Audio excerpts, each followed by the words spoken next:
Welcome, everyone. We're about 3 minutes early before we get started, and I'm here with Hilary Austin, who is in Antigua, right? Yes, You're in Antigua. Yeah. Antigua? In the Is that the British right way West to say Indies. it? Antigua. Antigua.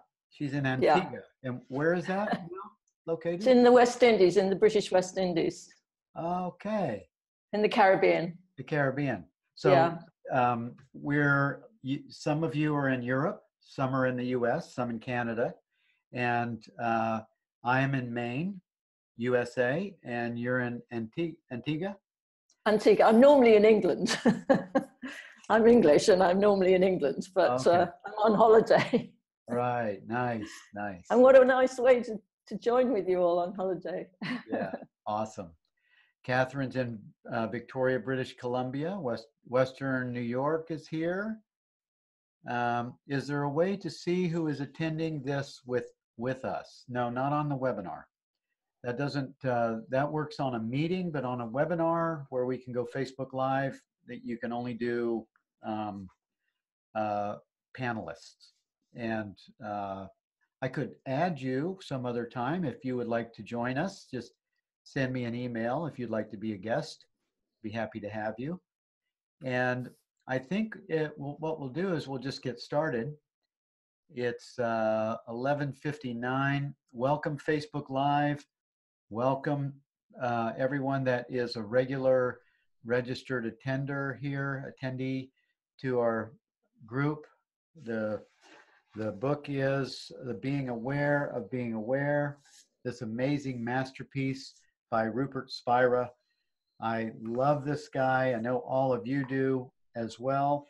And this is the first time we've had our beautiful guest, Hilary Austin, to join us as a co-host. And I'm looking forward to hearing you, Hilary. And let's just get started with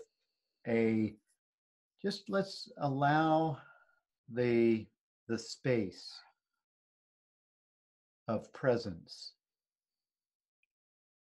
being aware.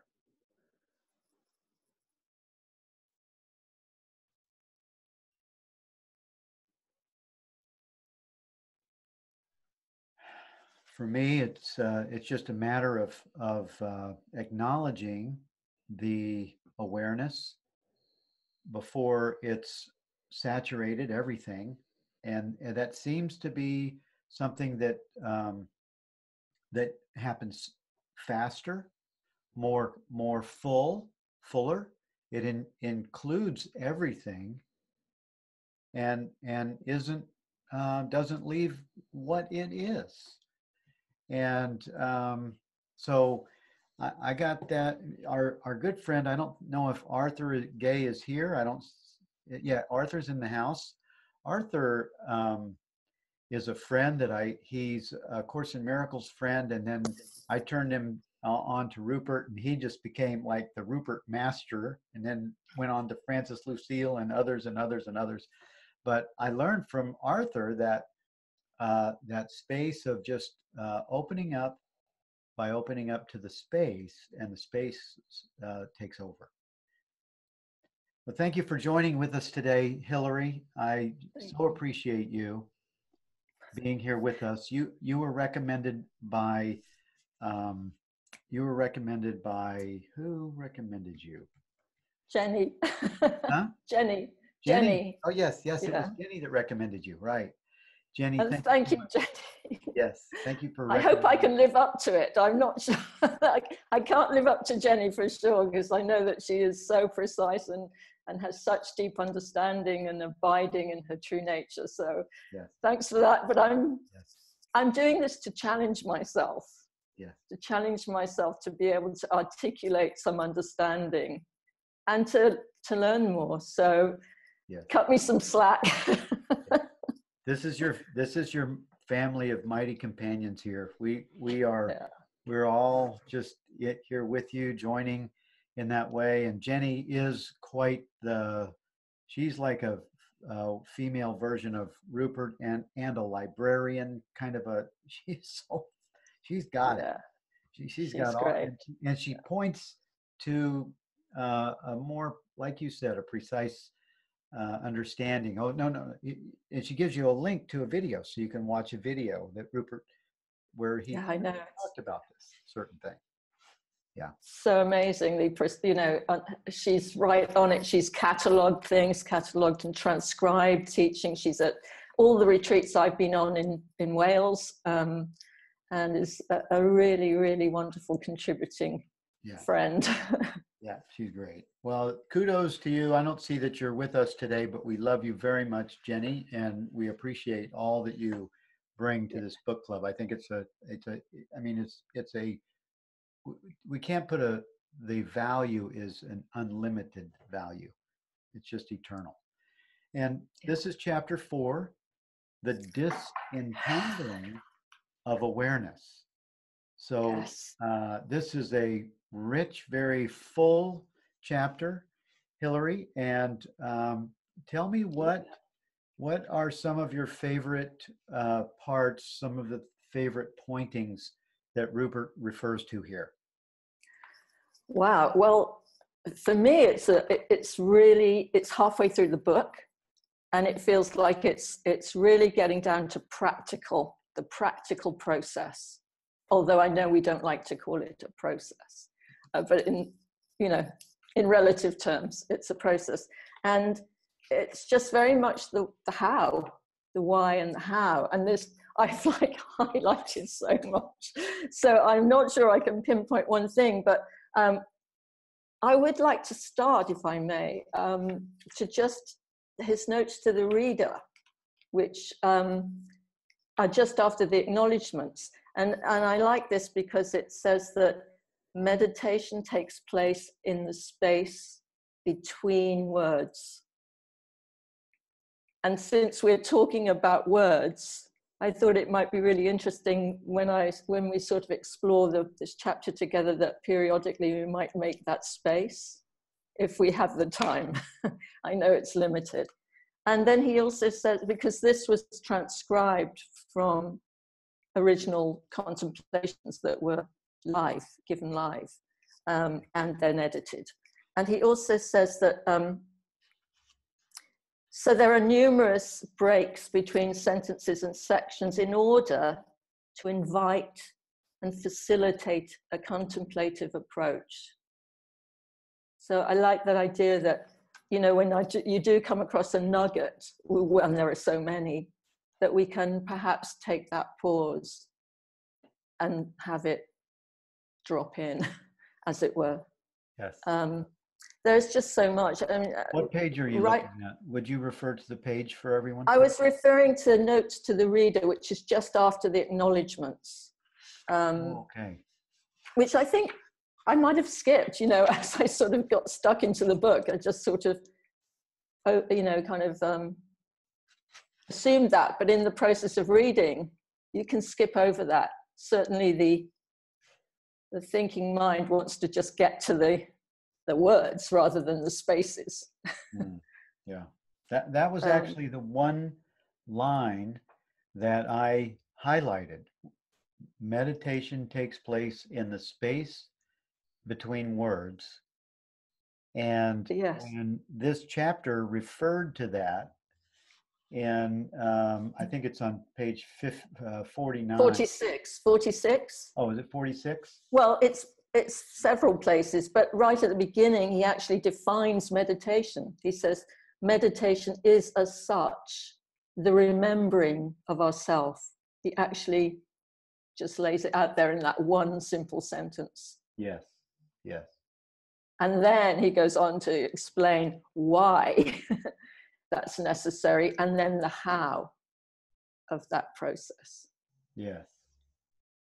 So that certainly stood out for me. And then all the metaphors that he uses in terms of understanding the nature of awareness and why we need to disentangle from it. I actually thought the title was really interesting, didn't you?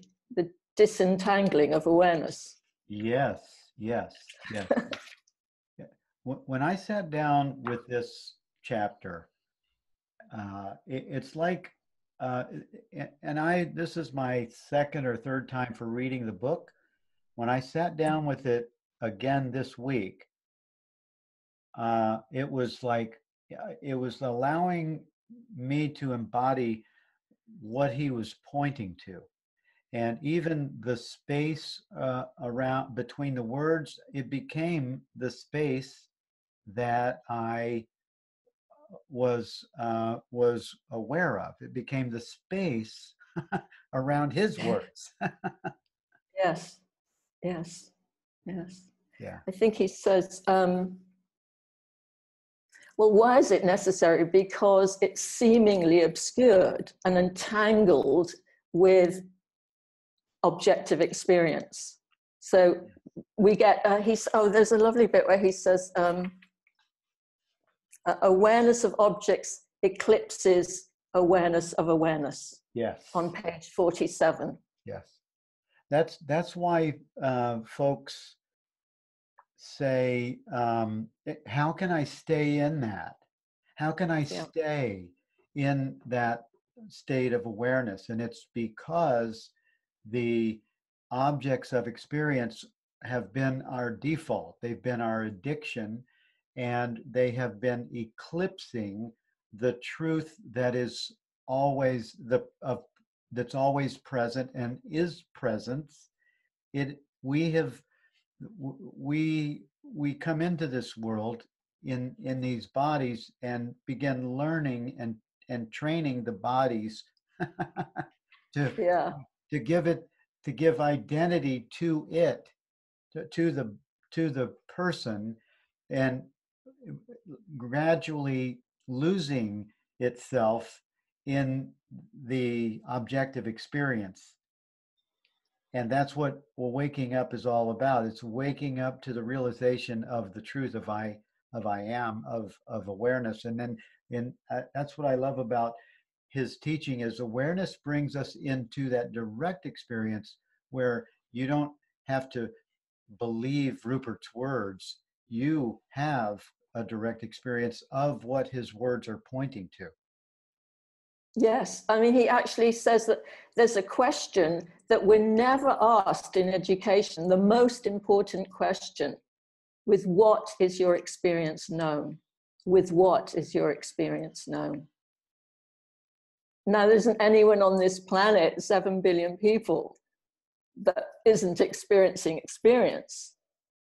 But with what are their experiences? And that's the part that gets overlooked. Yes.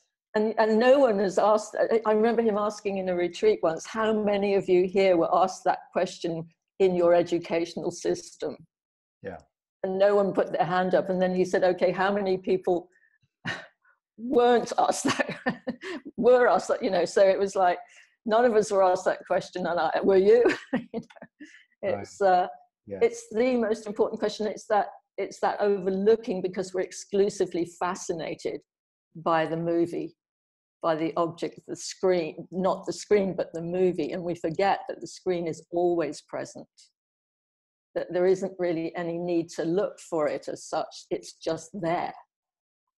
Yeah. We need to stop focusing on objective experience in order to reveal. It's like this process of revealing, unveiling, from the Latin revelare, as Rupert says, to lay bare, so that we find, we know already that experience, we don't knowingly know it. And this is why this chapter is amazing. It's necessary for that reason, the disentangling. Yes. And then he gives us the actual practical means, which is amazing.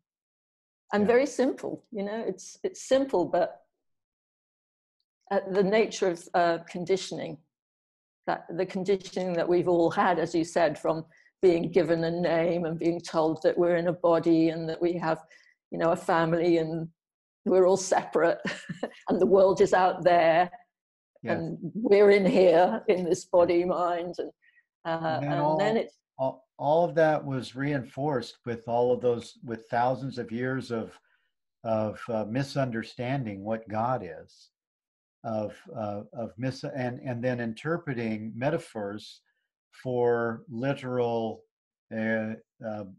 beliefs and objects of experience, instead of using the metaphors as noticing. I mean, I think it's perfect. I'm grateful for the Bible and for the teachings that have brought us to this point. But in my mind and in my experience, the internet has changed everything. And the internet has given us the access to content that it would have taken hundreds of years to distribute and disseminate. And Yeah. and it's become, now we can do this, we can have these kinds of conversations. People are here with us right now that are not totally clear.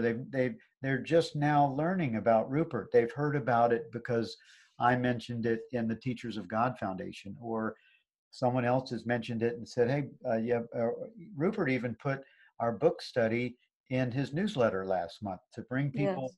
invite people over here to talk about it. And it's because, and now we have this venue where we can reach out for and share it with everyone. Yeah. So thank you for that.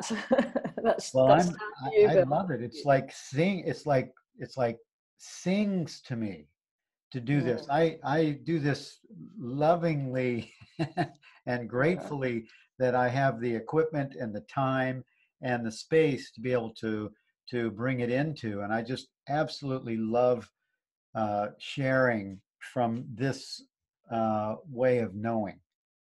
It's just, it brings life to everything that I am. And that shows. That definitely, we can feel that. Yeah. Lovely. Yeah. You mentioned a minute ago about knowing about, and isn't it interesting how um, philosophy and science and even the intellectual understanding thinks that knowledge is to know a lot of information.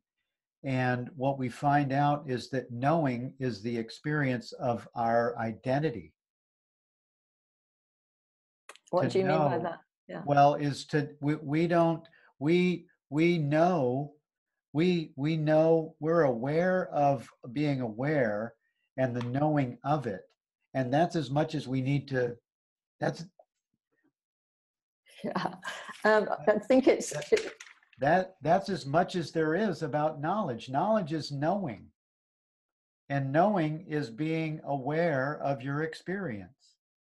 It's not yeah. about, it's not about gathering and gaining a lot of information and being like super smart. It's about having a direct experience with your essential self. Yeah, because all of that knowledge would be what Rupert would call objects. They're still objects of experience. Yes. Because they're still known by something. Yes. Yes. All of that is still known by something. What is that? You know. Yes. Yeah. And he talks about the 3 steps. He often says, if you get lost in objective, if you get lost in the story, in objective experience, in the drama, you can trace your way back in 3 simple steps. From the known, that's objects, to the knower, the witness of that, to the knowing, pure knowing. So it's almost like they're not really separate, as we, you know, in reality, they're not separate, like the sun can only illuminate itself, or that knowing is intimately one with all experience and yet independent of it. So that those 3 steps are kind of, these steps are kind of covered in this chapter too. It's coming by asking questions, by the self-inquiry. So yeah, I'd love to explore that more. Yeah, let's go into, he talks about that in this chapter if you want to look at that. Yeah, where is that? Well, he talks about the Oh, here it is. Yeah, page 47. Yeah. It says awareness's knowledge of itself becomes mixed with its knowledge of other things, and as a result it seems to cease knowing itself clearly. The experience of being aware becomes distorted or obscured by the qualities of objective experience. So hence the entanglement. That's what I wrote, and that's the entanglement, when it loses itself in that objective experience. So he often, so that's when at first it's like the first step to the spiritual process. Is this taking us, seeing that there is this mix of our objective experience with the knowing of it. Yes. Infinite awareness assumes the form of the finite mind. In order to know itself, it need not assume, but in order to know itself, it need not assume the form of the mind. So that's at the bottom of page 47. In order to know objective experience, infinite awareness assumes the form of the finite mind. That in order to know itself, it need not assume the form of the mind. In other words, in the form or activity of mind, awareness knows thoughts, images, feelings, sensations, and perceptions, but in the form of the mind, it cannot know itself. Yeah. We might contemplate that. Well, and that's where our freedom lies. That's where you could say the peace of God is known, is experienced, and is known. And when I say the peace of God, I don't mean that God is outside of me, but I am recognizing that I am the peace of God, that that the peace of God is being experienced as my own experience. And there's, you can check that for yourself by inquiring into the nature of awareness. I think that's the inward facing path in Rupert's language, the turning within, in fact, this is part of this chapter, is like the crux of this chapter is he actually says on page 49, meditation is the disentangling of awareness from its own activity. That's at the top of page 49, the first chapter, first paragraph. It veils itself in its own activity. And then if you just stay there, he says, if you just stay there, when we come out of bright sunlight into a dark room, you don't make the room appear. You have to just stay there and the room reveals itself to you. I think that's more or less what you're saying is in that other way, Bill. It sounds a beautiful way that you described that peace that you experienced. Yeah. If you go into, so it's not like we need to do something. It's not that we do anything special. It's almost like, what do we just relax into, surrender into? Yes, yes. You know what I've noticed in the last 6 months, and I've been doing this is the second year of the book club. And my third year, I think the first year I went to see Rupert might have been 2016. In the last 6 months, I've noticed that space of awareness has become a space of not being is not separate from what I am. In fact, is what I am, and there's a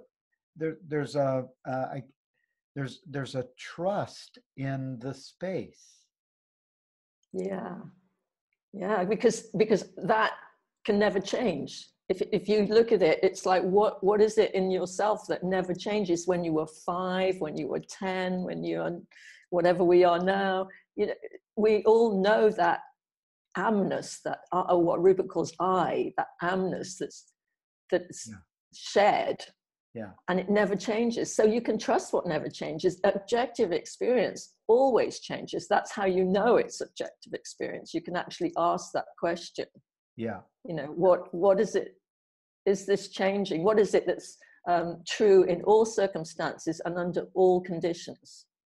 And it's that what you just described, that the space of your being, or your beingness. It's so hard, isn't it, finding words for.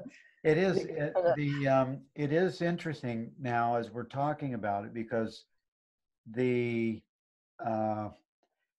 it's like you're becoming familiar with something that is so connected to what you are that there's an intimacy of it. Yeah, it's shining, like Rupert says, it's shining in all experience. Yeah. it's not only that may be obscured, you know, eclipsed, as he was beautifully described, but it is shining in all experience, and that's the immanence that. And there's a lovely bit in this chapter that talks about that on page 55. At the top of page 55, I love this because it's extremely helpful to read this, and it was also my experience. It says, to begin with, awareness may seem to find it difficult to remain with itself, and you're at that stage where it isn't now, you know. But that is to say, with the non-objective experience of simply being aware, so accustomed is it to assuming the form of mind, and as such directing itself towards objective experience. So there's that momentum of conditioning, and it's like, well, as soon as you notice that, you just ask again, you just sink back again. Am I aware? This is the question that you get the answer between the question and the answer. Yes. You ask the question, and the answer comes from the place, you know, place where you have to go, but you don't go anywhere, to find the answer. And we can all have this experience. It's not that you have to be special to do that. Yeah. Yeah. But there's this need to repeat that, and this need to, in most cases, he says it's a gradual process of being divested of the finite, limited qualities. And he says at some point stands revealed as pure mind, original mind, or infinite awareness. And, you know, Rupert's clearly at that place. And, you know, me, I kind of know that I do have, like you, I think I'm feeling that immanence in the midst of objective experience. And then there's a sense of relaxation around that, even if the objective, I mean, you know, it's a process of disentangling or deconditioning or dissolving. Dissolving, yes. Yeah. Dissolving. Yeah. And as the dissolving, as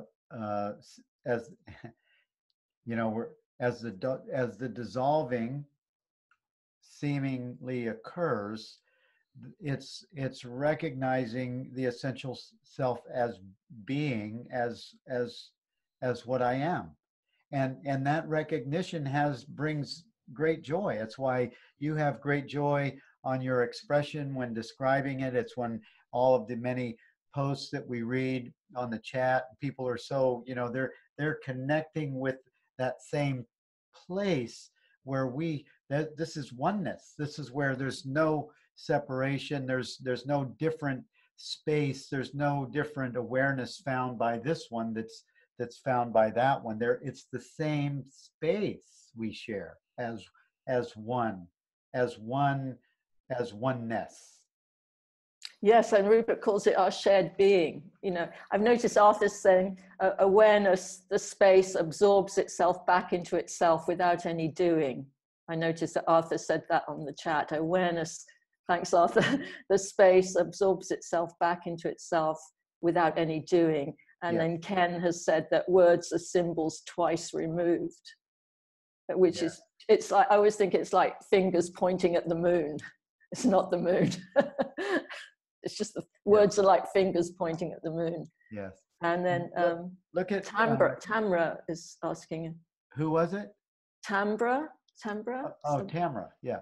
What question are we asking? I think we're asking, am I aware? As William Price has said here. Right. Yeah. Am I? And it's in the book, actually, in this chapter. It's on that page. It's on page 55. Yeah, as soon as, well, it's also the question on page 54. He says the question, am I aware? And the answer, yes, are thoughts. They are activities of awareness rather than objects appearing in awareness. As such, being aware of being aware, awareness of awareness is revealed between two activities of the mind. That is, between two thoughts or perceptions, like the screen being exposed between two frames of a movie, if it was paused, you know. So in the pause between the question, am I aware, and the answer, yes, the mind is relieved of its activity. I love that, don't you? It's relieved of its activity. And as a result, its limitation and its limitations as a result, and stands revealed. Awareness is aware of awareness. You know, there is another part of this book where I thought he got the whole essence of this book, on page 52. Give you time, all you people with books out there. On the bottom of page 52, Yep. he says, in order to answer the question, am I aware? We must go to the experience of being aware. In other words, we must know the experience of being aware. We must be aware of being aware. So he's got it right there. And that's the crux of the book, you know, the essence of this book, which he obviously is leading us towards in these beautiful ways, in more ways than, you know, than we can. You know, he does this so articulately with so many great metaphors. Yeah. I love the ocean one, the ocean and the currents in the ocean. Yes. Yes. You know, the current, it's like to ask the mind to find awareness is like asking currents in the ocean to find the ocean. I mean, that's my interpretation of it. Yeah. Yeah. And it's also what everyone in some form or another is always looking for, that knowing of their being, and they're doing it looking for happiness in whatever form that it seems to be using. Ultimately, everyone's looking for the identity back to where they never left, but has been, as Rupert said, eclipsed or veiled by the objects of experience. Yeah, and he actually says it's only when we cease seeking happiness in objective experience and allow the mind to sink deeper and deeper into the heart of awareness from which it has arisen, that we begin to taste the lasting peace and fulfillment for which we've longed all our life. So we begin to taste that when we stop seeking. It's like we've probably all done that. You know, we've gone to all these things to find happiness, money, relationships, objects, you name it. And then eventually that might be okay for a while. We might get that temporary cessation of the seeking. Yeah. And then it comes back. So it's a temporary salve, but it's not really getting us, you know, giving us the answer. So then we go out and seek again. And so he also says that seeking and resistance are like two sides of the same coin. Seeking and resistance are both, neither of them helpful. So we need to cease seeking and cease resisting too. And in a way, it's a good news, isn't it? It's really good news, I think. The seeking, it sort of brings a beginning to the movement in towards the direction of awakening, but you can get lost in the objects of seeking. Completely lost. The need to seek is that pull that you were talking about last week, you know, the pull of grace bringing us back to our home, bringing the prodigal son, you know, it's that pull that's bringing us back. And it's kind of intrinsic in the life experience, the human experience. Yes. There's I think it looks like William, I think it's William Price. He used a Bible verse here from Acts 17:28. For in him we live and move and it also should say breathe. For in him we live and move and have our own being, as certain also of your own poets have said, for we are also his offspring. And the him that's referred to here is awareness. It's aware presence. For in him, in aware presence, in the awareness of our own being, we live and move and have our being. We know thyself when we recognize that space is what we are.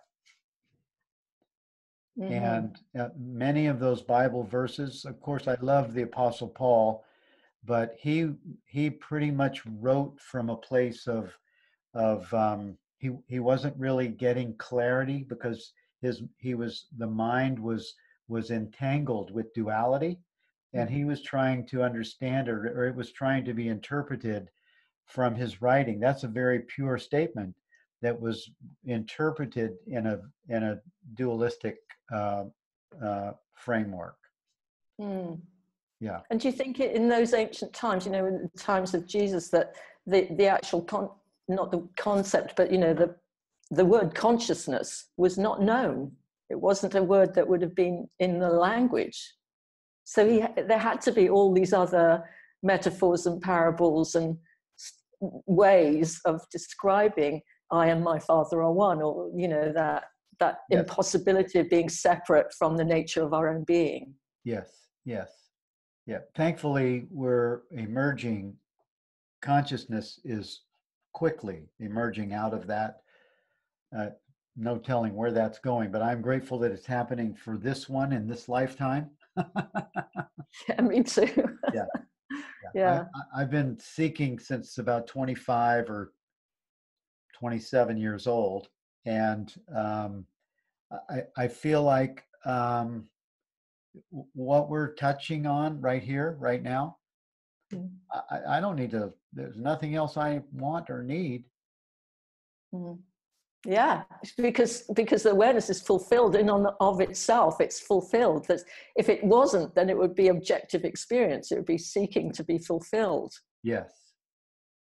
So I like the idea. I mean, in a way, we're all seeking happiness, but that word also is a bit loaded, isn't it? The word happiness. It feels to me that can also be kind of mixed in with glee and this, everything's got to be fine before you can be happy. And really, the nature of our own being requires nothing. It's in and of itself fulfilled. So the peace element of that works for me, that sort of peacefulness of the abiding nature. Yes. Even in the face of disturbance, like Annika was talking about last week, in the face of pain, extreme, physical pain. Oh, yes. Yeah, that was, there are so many facets to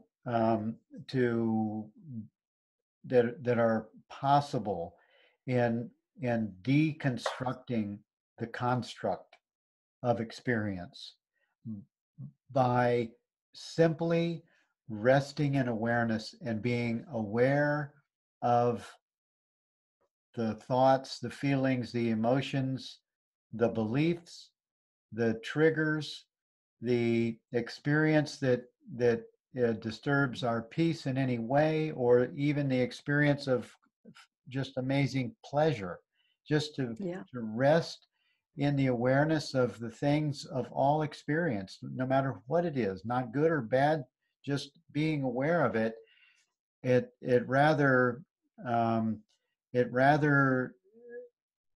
It's like Arthur said, it dissolves itself back into the awareness that it arises from. Yeah. And it's, we talk about it being a process, but he also mentions that it's not a journey, is it? And I think this is in A Course in Miracles, a journey of no distance to a goal that's never changed. Isn't that right? Yes. So that there's that is the whole of this, what he's talking about, a journey of no distance to a goal that's never changed, because you don't have to go anywhere and there's nothing to get. Yes. Because you can't get what you already are. Ken says, we've been seeking from the womb. Right. That's right. As soon as we come out. since before that, actually.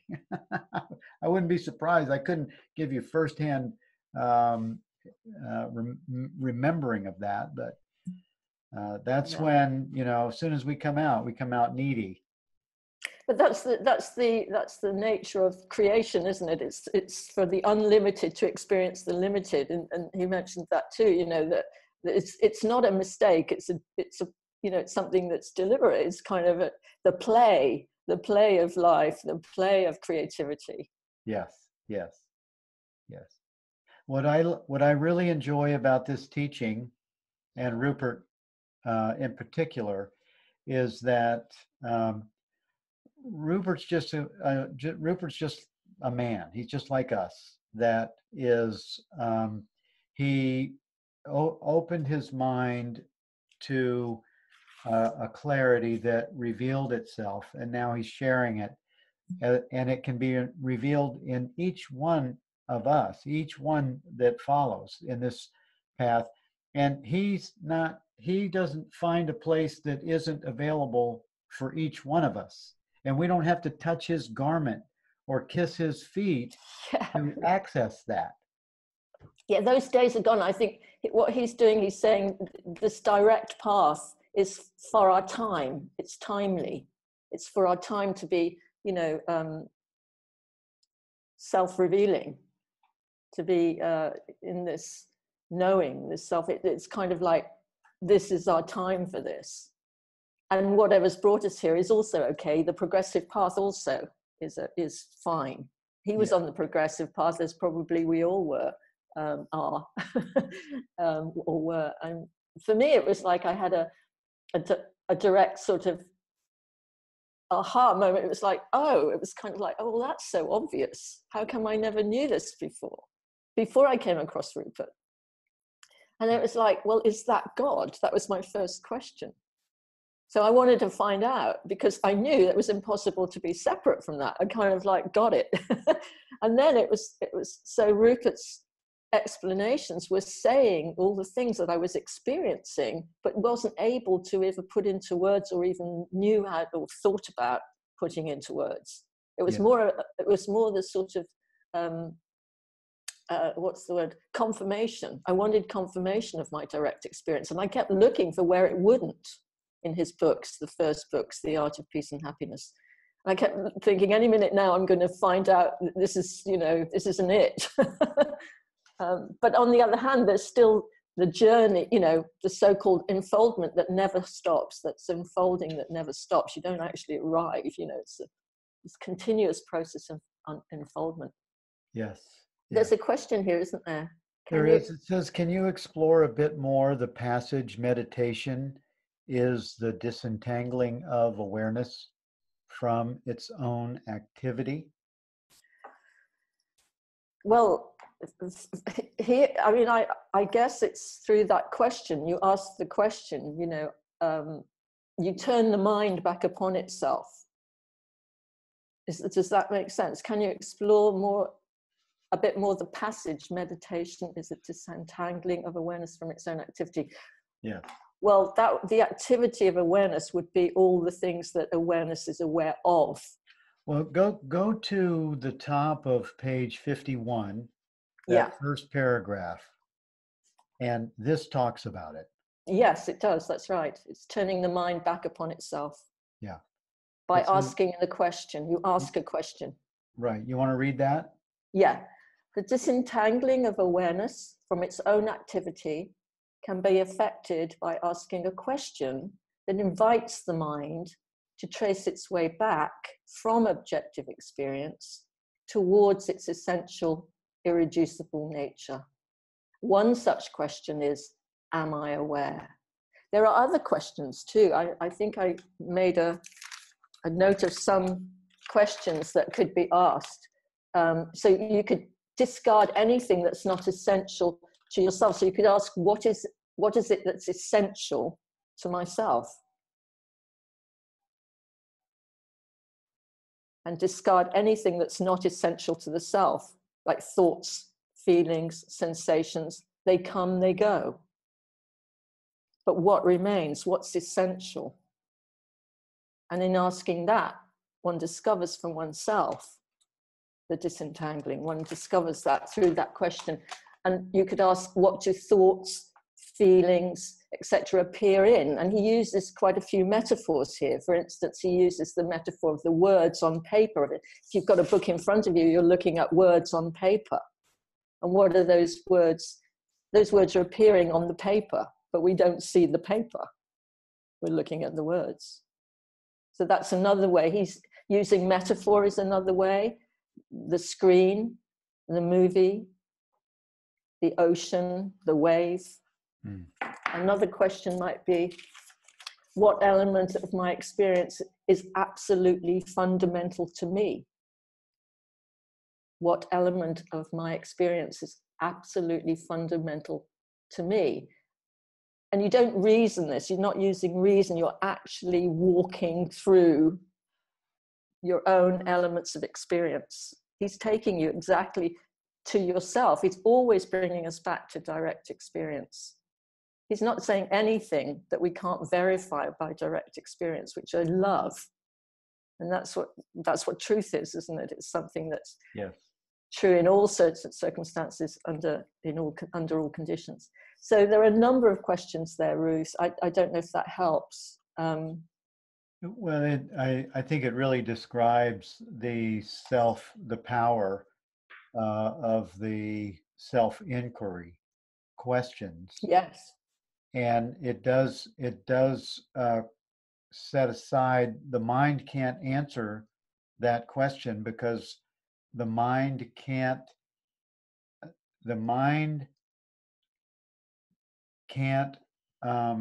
it can't see itself. It can only be seen. The thoughts can't see themselves. You can be aware of the thoughts. Yeah, they have to occur in something. So whatever they're occurring in is not them. Yes. But somebody mentioned there's a question, I'm not sure it's an effective inquiry, but someone said you could ask the question, am I dead? And I don't think that question can only be an object of experience. That also assumes birth and death. And since awareness is never born and can never die, then, it's continuously present. It's a presence, aware presence, continuous. Aware. But I can understand I think I understand where he's going with that, though, that it's another question that the mind can't answer because it doesn't know death. Right.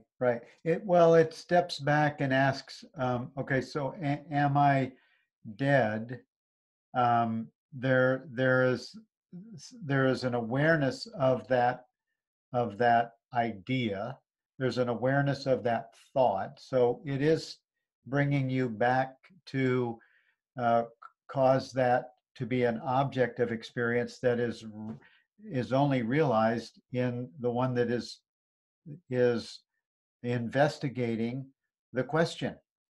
Yeah, so you're really exploring the I rather than birth, whether it's dead or alive. It's like the I.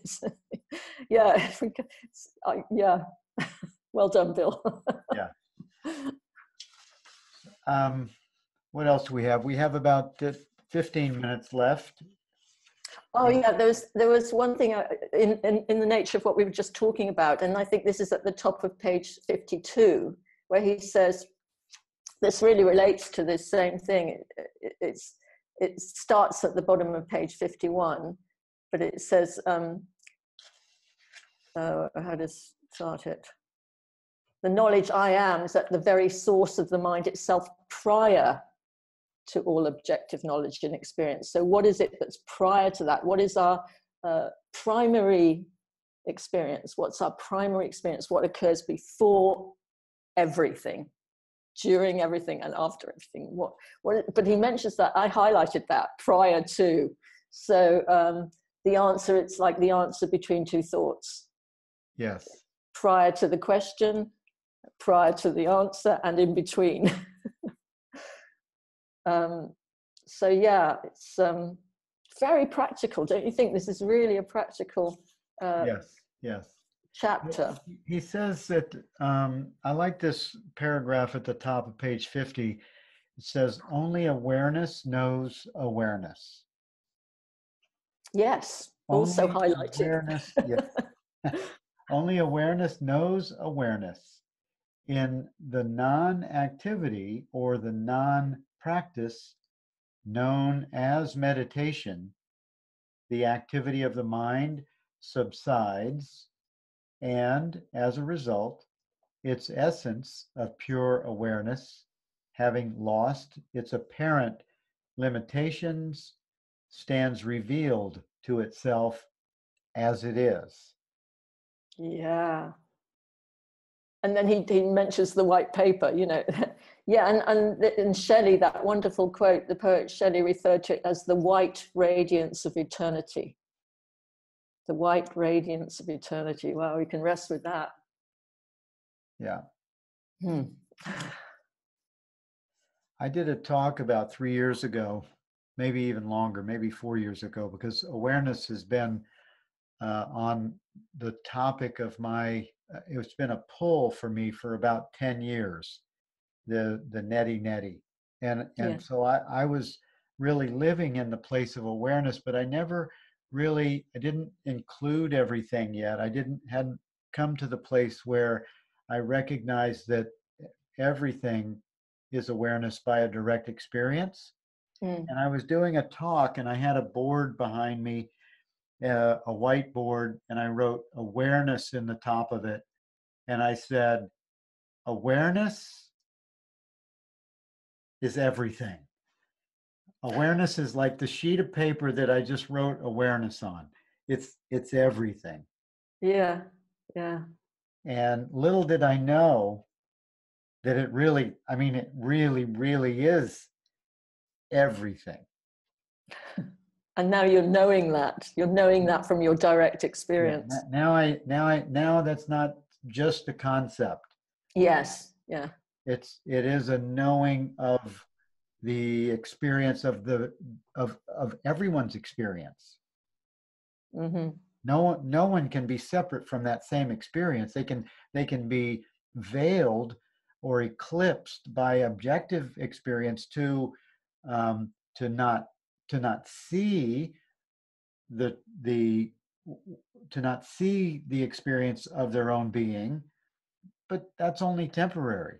That's only a temporary veil of of uh, of where they want to be, where everyone has a choice or they can be where they want to be, but they're never not what they are. Yeah. And you mentioned the word temporary, which means in time. Temporary, you know, from the Latin in time. Yes. And the now and knowing and awareness, they're eternal outside of time. And Yes. that's another way another question, you know, you can start exploring the qualities of awareness. And that's the second step. You know, the first step is the neti process, as you talk about, I'm not this. And then although these steps aren't linear necessarily, they're often, you know, dovetailed. Then the second step is exploring the qualities of that awareness. What is the nature of this awareness? And you'll find that does it have limits? Does it have an edge? Does it have an age? Does it have a gender? Does it need anything? What? Does it need anything? Yes. You know, Yes. all of these questions. When you self-inquire with those questions, it's everyone will investigate that experience. I've only had a couple of people who I have asked them to close their eyes and ask the question, "Am I aware?" Yes, and then to investigate and say, "Does this awareness right now? Does this awareness have an age?" And I've only had one person come back and say yes, and I needed to spend a little bit longer, quieter pause, ask the question, to have them relax into the awareness of the question, and then to investigate it. Does this awareness have an age? And then does this awareness have a gender? Almost no one can have the almost no one, you go there and you cannot find an age or a gender. And that's why many of us, myself, I'll use myself as an example, many of us would have accidents in our 40s or 50s or 60s because we still feel like we're 20. And we move sometimes like 20-year-olds in an older body and don't realize that the body hasn't really connected with what the eternal beingness of awareness. It never will. There's a Zen master that Rupert talks about on his deathbed. Do you know that story? The Zen master on his deathbed, and his disciples ask him, "How is it for you now, master?" And he goes, "Everything is fine, but the body is having a hard time catching up." Yes, yeah. So, he was being very honest about his experience. Everything was fine. And yes. There's the sensations of the body, which are pure only sensation. Yes. Yeah. So the gist of this chapter is, the chapter title says it all, the disentanglement the disentangling of awareness.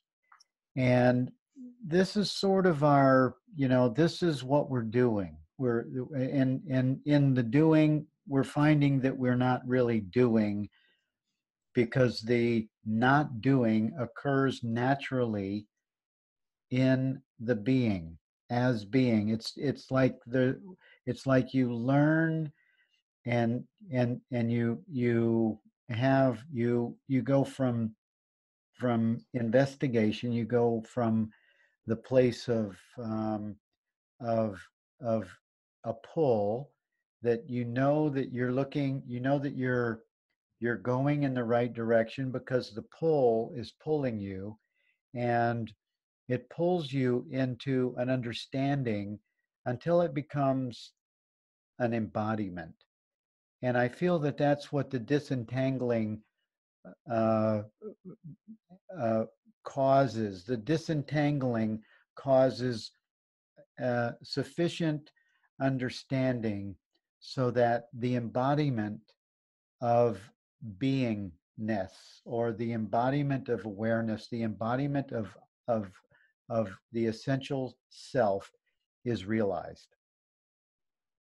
Yes, he's, and right at the end, it's inspiring, because he talks about that repeated dissolving in its source, and it becomes saturated progressively with its inherent peace.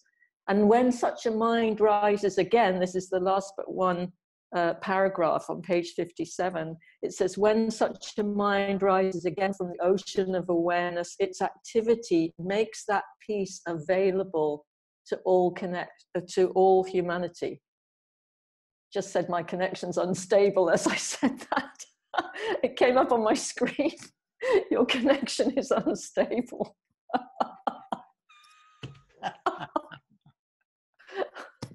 Thanks. You're just totally connected. You're totally connected with the universe. Your experience is being communicated through your device. Yeah. So this inspiration brings creativity and new possibilities into whatever sphere of knowledge or activity in which that mind operates. So this is beautiful, and this is the outward facing part. It's kind of like we go within, we sink into the nature, the ocean of awareness, and this is what we bring to objective experience, if you like, or to the nature of living, and then we experience life in accordance with that our consciousness. It's in accordance with that level, which means that happiness becomes more abiding. I really believe that, and it's been my experience, and yours too, as you said. Yes, yes. Yeah, We're it's out of really time, good. I think, aren't we? Pardon me? Are we nearly out of time? I think we're just about out of time. We have a couple minutes left, and we have a couple of comments on the board. It says, God is in everything. And Monica, I totally agree with that. God is in everything I see because God is in my mind, and I am what God is. And God is awareness. God is this experience of awareness. It's not something else. It's not like God's out there and I'm over here. This is God experience. It's God noticing that it is experiencing itself. It's God that is speaking about its essential nature and being aware of the experience of the person called, put your name there. God is in everything. God and presence. I don't even choose to use the word God so much anymore because it has that old. But I don't mind. I don't mind using God. I just know that God is what everything is. And I think as somebody says at the end here, in Vedanta, God's Leela is to freely choose to fall asleep and play with the objects of awareness. Eventually, it all chooses to reawaken. Yes. That's from MG. I don't know MG. Yes. Is that right? It's so freeing to know these things in this time, and it's so helpful if you have friends or family that are going through different cultural or personal situations in their life, and you're able to share with them that just give them a little glimpse of that self-identity. And I have several family members that are gay at different levels of their life. A brother that's in his 70s that had a very had a very hard time in our culture being a gay man, for all of his life. I have a granddaughter that's gay, and it's much easier for her. But to be able to share with people that have a love for God, that that everything is just fine. They're awesome where they are, as they are in their experience of the experience that they're having, because they're none of those things. Because And awareness has no gender. We checked. yes, we checked. And so to be able to give in some kind of language, some kind of support, some kind of being helpful to your family member, friend, whatever, to have some of these insights, you can be a real light in a dark place for other people. And that's what I'm here for, is to help people, to support them in the transformation wherever they believe that they are. And I know that you all are the same. And I thank you all for joining us on this book study. It's my joy to be part of it with you. Thank you, Hilary, for being Thank co-host you this week. I look for more opportunities to have you on the show. And thank you for letting me come. It's been a great experience, and I'm very grateful to everybody. And I love all these quotes, and that Rumi one right at the end. I've got to say it's sink down, down, and down in ever widening rings of being. Somebody's mentioned that on the chat board. yes. That's one of Rupert's favorites. Yeah. Thank you all. I love you. I bless you. Thank you. Namaste. Thank you, everyone. Bye-bye.